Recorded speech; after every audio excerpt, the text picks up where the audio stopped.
So friends, I'm your educator, that is Sandeep M. Kamble. Again, I have selected the most crucial topic for your examination. Let it be UPSC or state examination, SSC examination, banking or interview. Because it so happens that even during an interview, most of the interviewer they would be able to like test the knowledge of the candidate, so that whether does he know about the understanding or the basics of that particular topic or no from the GK section. So this is very important topic, guys. Please look at this video from the analytical point of view and try to ascertain the knowledge which will be very helpful for you in the coming examination of 2020. So friends, let's understand the basic meaning of it. Layers means the level, or you can say the segment, and atmosphere means it is the envelope of the air which is present in the atmosphere. So atmosphere, you know that it is made up of different gases. Prominent, it is nitrogen or hydrogen, oxygen. Okay, so these are the prominent gases which is present in the atmosphere. So you supposed to know all these things, and these all are basic things.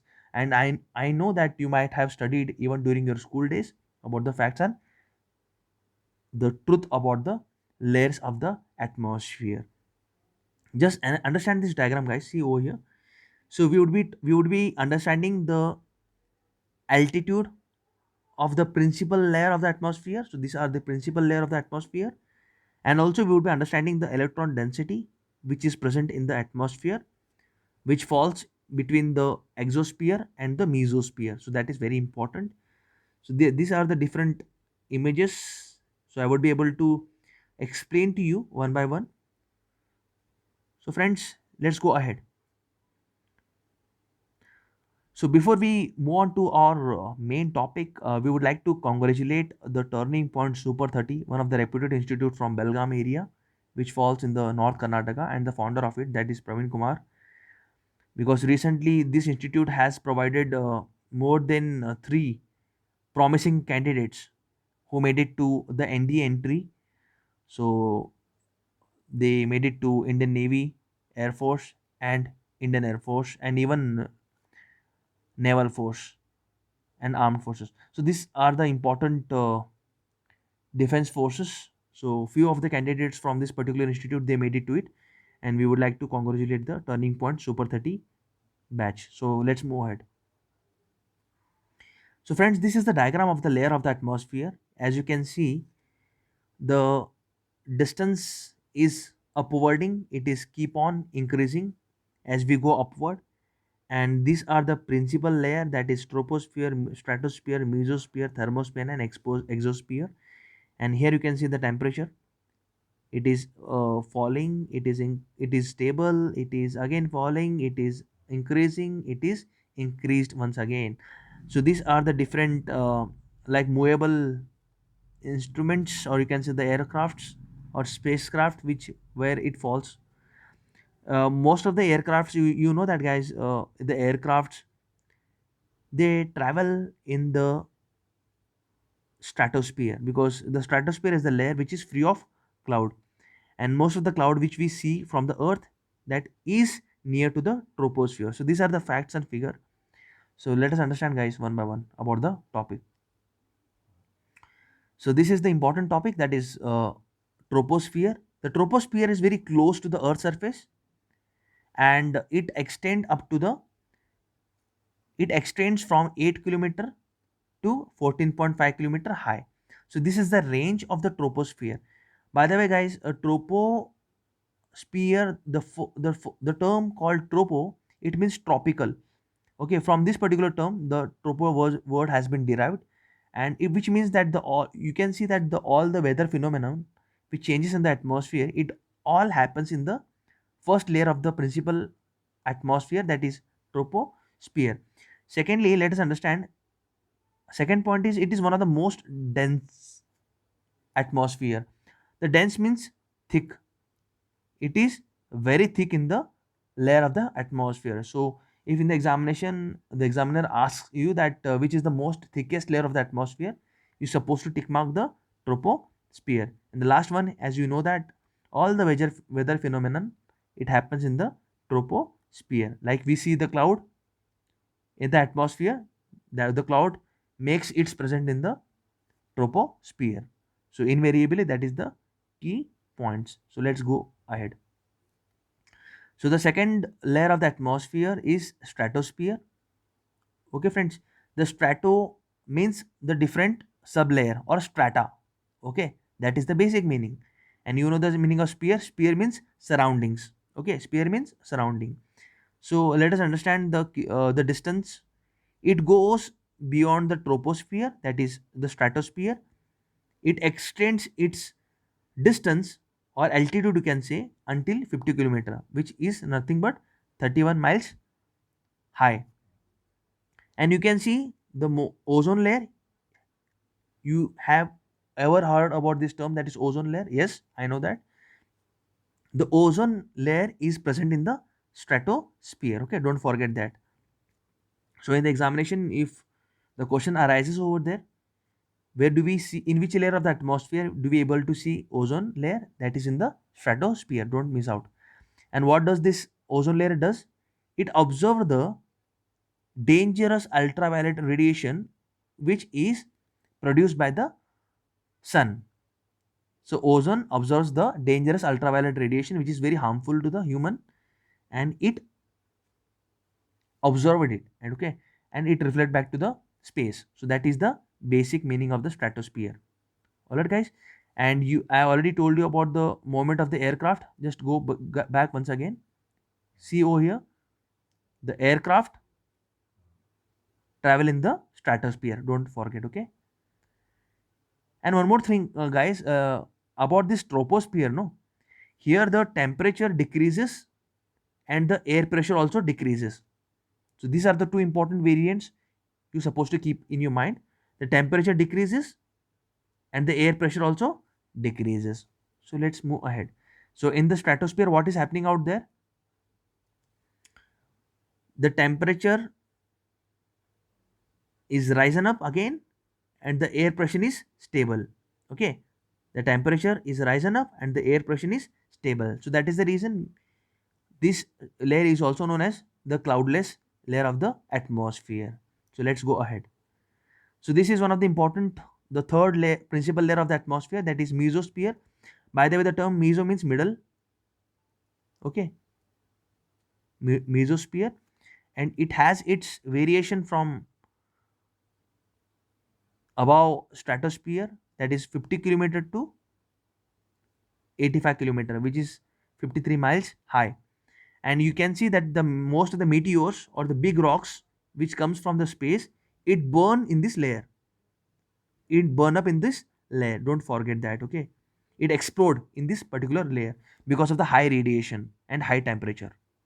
That is the reason. And again, one of the highest layer of the atmosphere is mesosphere. Okay, so don't forget that. So where do we say, if see these meteors, it is exploded, or you can say the burn up in the mesosphere, the meteors. Don't forget that. Let's move ahead. So thermosphere, as you know the term meaning, thermo means heat, the excessive heat. Okay, sphere means you know that the surroundings. It has its distance, or you can say the altitude, the high range. Okay, beyond the mesosphere, that is from 85 kilometer to 600 kilometer, which makes up to 372 miles high. And if you ever see, like in the TV, or watched in the TV, or ever heard about the term aurora. Okay, aurora or satellite. So aurora and satellites, so is present in the thermosphere. Okay, so these are the two important examples which tells you about the thermosphere. So let us understand about the aurora at the very detailed point of view. So friends, this is the aurora. Okay, so these are the different spectrum of colors. Okay, see over here, see, these are the colors in the atmosphere, or you can see in the cloud portion. So this is all about aurora. And let us understand how does the auroras formed, how does it evolve. So the sun emits the charged particle, you can see the electrons. Sun charge the emits the charged particle, that is electron, which can be positive or which can be negative. Okay, So the solar particles which emits from the sun's atmosphere, okay, from the sun source, the particles makes the way to the earth. It comes to the earth and travel along with the magnetic field, okay, at the pole. So we supposed to understand three important points, friends. The solar particle plus magnetic field plus the poles. So these are the three important key points you're supposed to know. And what does this charged particle does after magneting towards each other? It collide with the molecules, okay, or the atoms which present in the earth atmosphere, and it emit the photons, or you can say the flash, okay, or you can say the flash. When the magnetic field, okay, when the magnetic field collide with the atom or molecule, or you know that the atom which I'm talking about is electrons, okay, so it emits, it generate, okay, the high intensified photons. Photons is nothing but the flash. So these are the flash in the topmost layer. So after driving that, so it gives you the birth to auroras, okay, which does happens after the collision of the magnetic field and the charged particle which present in the atmosphere. So I hope you got the meaning of it.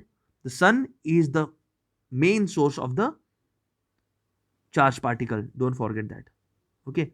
When sun emits its energy from its source, then all these things are happening, that the auroras are taking place. So see, I have got two important examples, friends. When we say about the auroras borealis, this is present in the northern hemisphere, okay. So where do we see aurora borealis? It can be seen in the northern hemisphere. And where could you be able to see aurora australis? Southern hemisphere, don't forget. So when we say about, that is northern hemisphere aurora borealis, okay, it is the highest probability northern light. It is also known as aurora borealis, is also known as northern light, due to the present in the northern hemisphere. And it covers the Alaska, which is one of the important territory of United States, and some parts of Canada, and Greenland, Iceland, Norway, Sweden, and Finland. All these are Scandinavian countries. So if you are ever dreaming to watch the aurora borealis, you're supposed to visit all these countries, okay, to see the northern lights. Coming back to the southern hemisphere, that is aurora australis. So you can see the different spectrum of light present over here. Where can be able to see the hotspot of this particular aurora australis? You can be able to see it in the New Zealand, because New Zealand present in the extreme southern hemisphere part, okay. And even the Tasmania is also very important country, which is very close to the South American, or no, sorry, which is very close to the African continent. And even Victoria, which is one of the part of Australia, and also Antarctica and the South Georgia Island. So these are the southern countries which you can see the aurora australis presence. So let's move guys ahead. So this is ionosphere. So guys, ionosphere is the abundant layer of the electrons, which could be positive, which could be negative. So it ionizes the atoms and molecules, which stretches up to the 48 kilometer, okay, which is above the surface of the edge of the space, okay. So this is very close to the space area, that is ionosphere, which tells you about the huge quantity of the electron present over there, okay. And after, when you cross the mesosphere and thermosphere, you would be able to land it up to the ionosphere, ions, okay, which could be positive, which could be negative. And it segment the solar condition into three important sub-region, that is D, E, and F, okay. Further divide the solar condition or solar light into the D, E, F sub-region, which tells you about the wavelength of the solar radiation, and also about the absorption which is happening in the particular ionosphere, which grows and which also shrinks, which grows and which shrinks. And you can see over here, the sun and the earth interaction is happening in the ionosphere. So if in the examination, if the question comes up over there, in which layer of the atmosphere you could be able to see the sun and earth interaction, that is ionosphere. Okay, and this region is responsible for the radio communication, guys. Okay, so most of the radio communication which is very important for the different aircraft or different ship or different TV, television, all the satellites. So it all that things are happening in the ionosphere. Don't forget. So this is exosphere, the last important layer of the atmosphere. Exosphere is also known as way to space, way to space, because after this layer, the space arises or space arrives over there. So this is the upper limit of the atmosphere, because beyond this atmosphere there is a space, or you can say the galaxical entrance. And this is the top layer of the atmosphere, which goes up to the 10,000 kilometer, and which is nothing but 6,200 miles. So friends, this completes this topic, which is very very important from an examination point of view. So as usually, I keep on saying you that please go through these important topics once again and again, rehearse your topic and make it very strong. And if you have any kind of doubt, please feel free to ask me and try to comment. Okay, and tell you and can tell me that whatever doubts you are having. Invariably, these topics gets end over here, guys. So stay safe, stay healthy, and Jai Hind, guys. Thank you so much.